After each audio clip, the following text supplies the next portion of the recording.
Hello guys, ayan sa mga nagtatanong dyan guys, yung mga baguhan dito sa Sweden at nag-PM sa akin kung madali lang ba sila makahanap kagad ng trabaho na nandito na sila.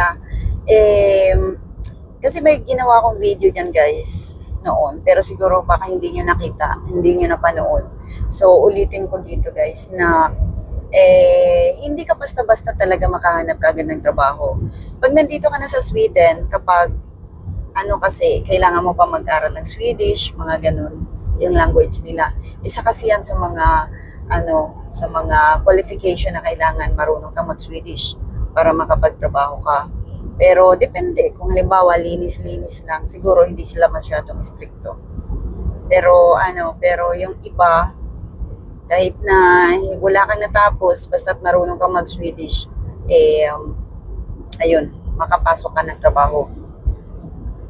Sa ngayon guys, bago ka pa, kararating mo lang sa Sweden, medyo mahirapan ka talaga. So, wala.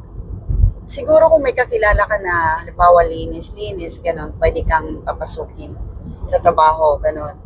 Pero yung mag-apply ka talaga ng trabaho na anong tawag nito, nung gusto mo na, yung bang wala ka talagang pagpipilian. Kasi nga, linis lang ang pwedeng pasukin mo na trabaho kasi hindi ka pa marunong mag-Swedish. Ganun. So, relax ka lang muna kung baguhan ka lang dito sa Sweden. Huwag mo na mag-isip masyado na maghanap ka agad ng trabaho kasi hindi talaga madali maghanap ng trabaho kapag kararating mo lang sa Sweden. Ayan. Enjoy mo muna yung pagdating mo. So, relax lang muna tapos mag-aral ng language nila pag makuha mo na yung personal number mo. So, ganun.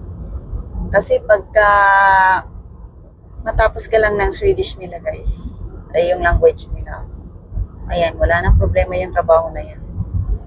Madali lang maghanap ng trabaho, guys, pag nandito ka na. So, wala kang problemahin about sa work. Madali lang. At maraming trabaho. Maraming trabaho dito na pwedeng pasukan. Ang importante, marunong ka mag-Swedish. Ganon. So, kung may chance ka na mag-aral, mag-aral ka, kuha ka ng kurso. Kasi nga, bata ka pa, dito, kahit matanda na, wala namang problema kasi marami nga dito kahit 50 years old na, kakaumpisa pa lang nilang mag-aral, kumuha ng kurso. Kasi nga, libre dito, walang problema dito guys. Kung gusto mong mag-aral, mag-aral ka. Kasi libre lahat. Libro lang ang bilhin mo.